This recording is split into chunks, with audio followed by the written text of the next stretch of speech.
Okay, so in my last video, I ended it off with saying God and science is equally important to study.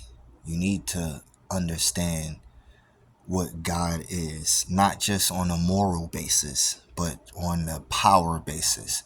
That's what has been exited from our minds when discussing God is his power, what his abilities are, what he's able to do. The only time we really discuss powers is in like comic books. So think of it like this. On a power scaling, you would have to find out information about energy, mass, density, time, space, all of those things, vibration, all of that. And then with science, you have to find the same information. So with God and science, combining the number one thing to combine the information is realizing that you're talking about the same exact thing. One thing just further explains the other thing. That's it. It takes vibrational pulses to create any kind of movement within any type of particle.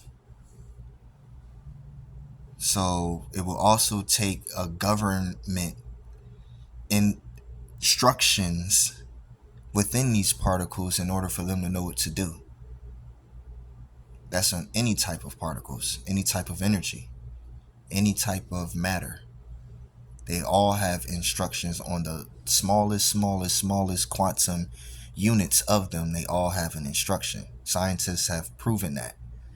Scientists have just proven about consciousness and those things being a literal phenomenon. It's not just hallucinations and all of this stuff. Dreams are part of reality. Your thoughts are part of reality. It's real energy within psionic means. Ambient energy. They are studying things that shamans have been talking about forever. People around the world have been talking really about the same occurrences forever. Everybody has talked about, have similar stories about their involvement with whether it be a haunting. You could look into just hauntings alone in real cases that have real sealed documents and everything attached to it.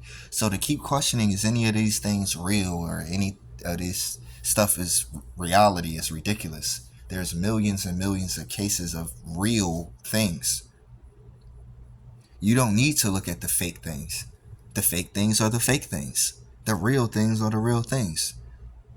How many more things do we need? George Knapp just did a conference talking about these things. Like, yo, with the Skinwalker Ranch, like, how many more things do we need to confirm that the stuff that's out there is crazy, but it is real? All your spiritual studies, yeah, it's okay to believe in those things because it's been proof of those things forever. There's video evidence, there's all kind of evidence, there's medical evidence, there's historical evidence, it's all kinds of things that point that yes, it's proof of this. We always say, oh, there's no proof that any of these things are real or fake. Yes, it is. There's physical evidence of all of this stuff. All of it. Y'all just don't accept it. There's a difference between believing in something and accepting it.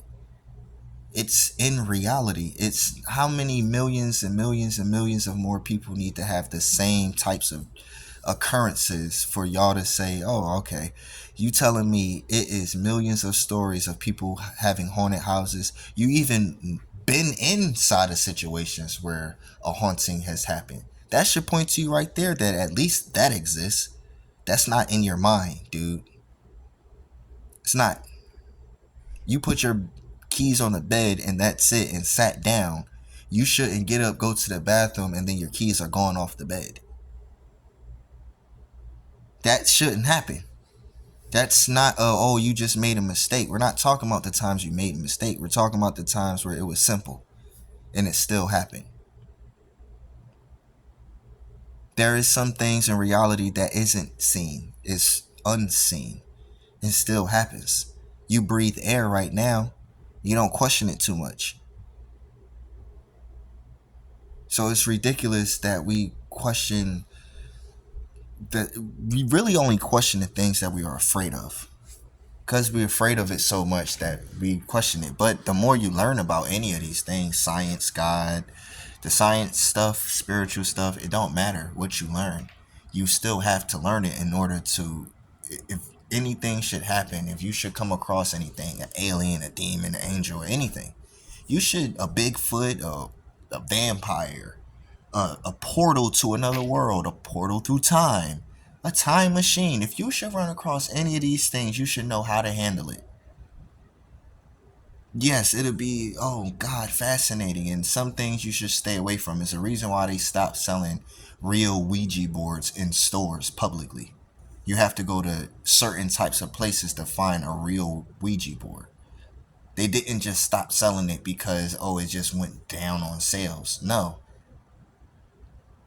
it's because of what it's related to. While y'all sitting there discussing is things real or fake, do you believe or not, the government has billions of dollars behind fundings that say that it is. There is real scientific communities out there that study these things. They study voodoo and shamans and black magic and dark matter and antimatter and all of that shit. And then you'll get somebody like Neil deGrasse Tyson that say, oh, you guys are all just crazy. You guys just don't know what you're talking about. Maybe you're seeing this.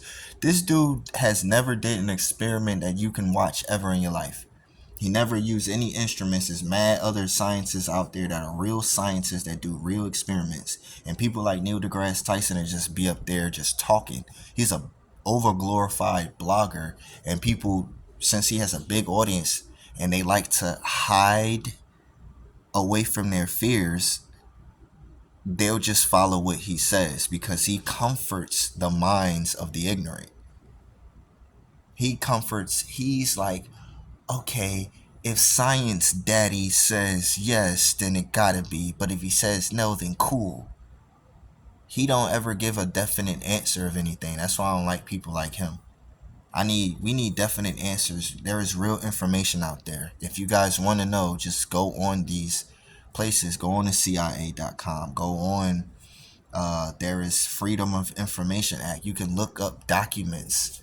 It's a lot of blacked out documents. That should tell you that, yeah, they're trying to hide something. They're not trying to hide it. And then why would they? Why would they be? If it's nothing, what would you be hiding nothing for? Like, we have to start using other parts of our mind to understand that it's okay that, number one, the blend of science and religion is okay. That's what should happen. One explains the other. And contrary to unpopular belief, but most of the world is spiritual anyway. Western world beliefs, American beliefs is what we think the whole world be on. Like, nah, most of the world actually be on the other side of reality. We're the ones that be so far left behind because we benefit off of the material shit. But yeah, man, this is the new stage of information, consciousness, awareness, the blends of two major realities, science and religion, becoming something that makes sense for everything. There's other ways that aliens can come into the world. It could be astral planes, it could be time travel, it could be space travel, wormholes, all kind of things. It don't have to be a ship. So yeah, I'm just saying this. Just look into more things. Look up the actual information. Don't just discuss whether you believe or not believe, real or fake. Those words mean nothing. Information means everything.